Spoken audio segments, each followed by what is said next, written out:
Hey, freelancers, consultants, anybody looking to work from home? I think this question from John Perez on Instagram will hit home, literally, right? He asks me, do you struggle with work, family, sick kids, etc.? So, first off, I'm Jason, aka Rezzz.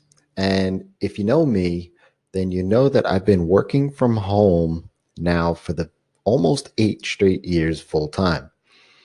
And well, I've worked from home for the better part of a decade as well. So I kind of have some experience in this.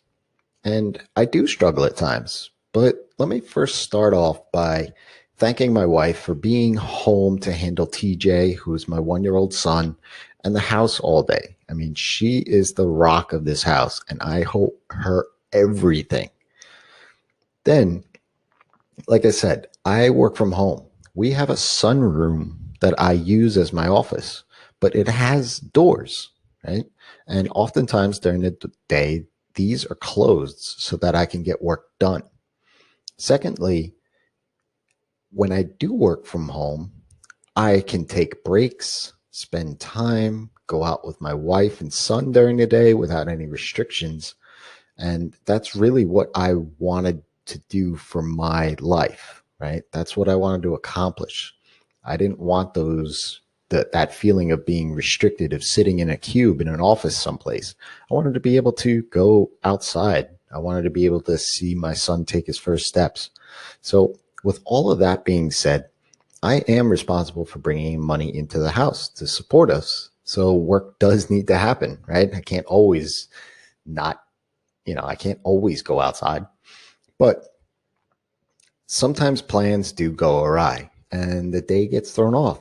Case in point, I tend to record podcasts and videos way early in the morning, mainly because that's the time I know TJ isn't awake yet. Normally he's a rock when he sleeps and I can bank on that time.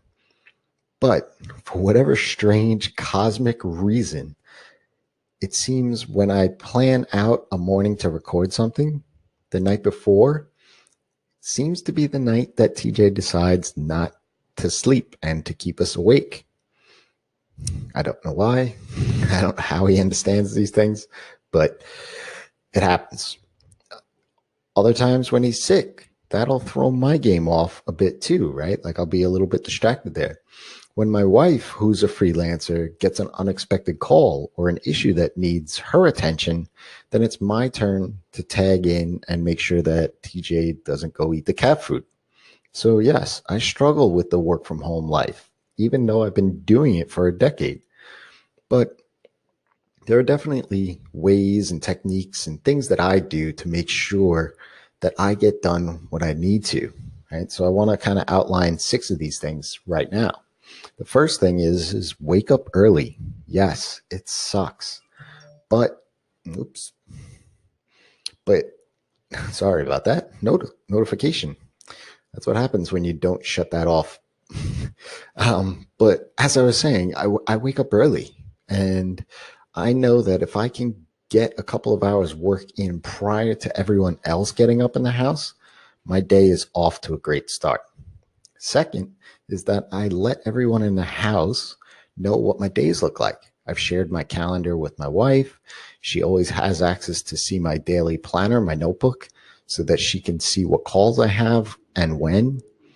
This sets all of the expectations around the house so that there aren't any collisions of calls that we both need to make at the same time and things like that, right? Plus, she can make doctor's appointments and Gymboree days around the days so that I can be there too. Thirdly is boundaries. I mentioned that I have doors to the sunroom, and these things are critical, right? They are closed, and when they are, it blocks out all the noise and the distractions of what's going on in the living room. But it also tells those in the house, right? Like if we have a neighbor come over or whatever, that I'm working and I can't be distracted. I've heard of some other people saying that they wear shoes or socks or they get dressed, right? And that kind of tells everyone in the house that I'm working. Well, I mean, that might be great, but I haven't done that myself. because really I don't feel like wearing shoes in the house.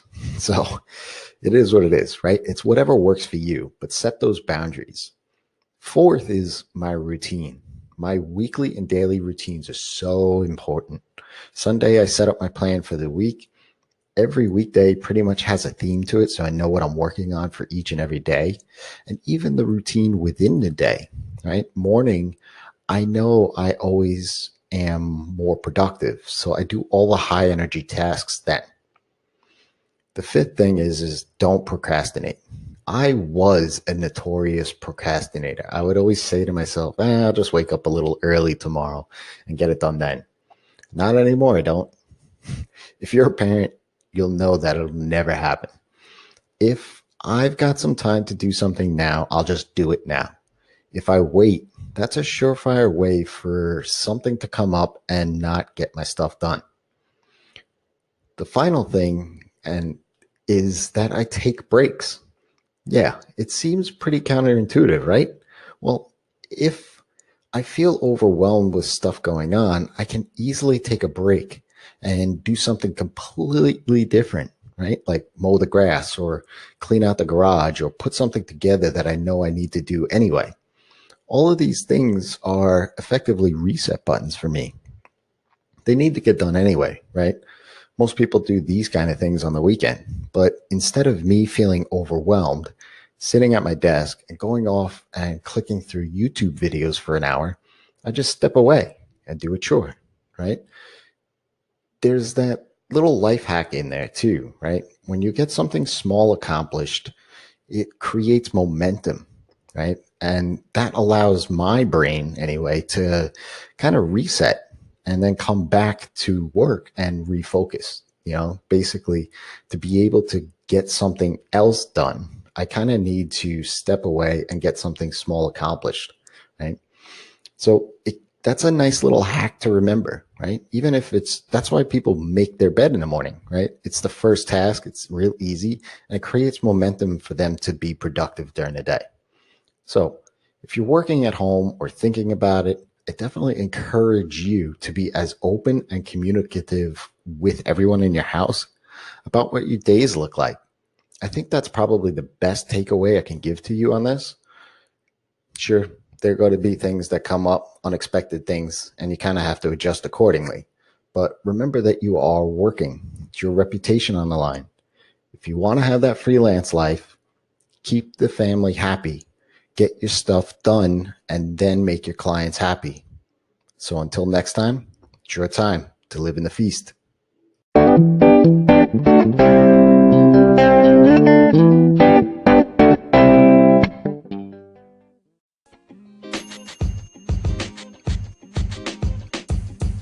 The podcast you just heard was recorded with Anchor. If you want to make your own, download the Android or iOS app completely free from anchor.fm/podcast. That's anchor.fm/podcast.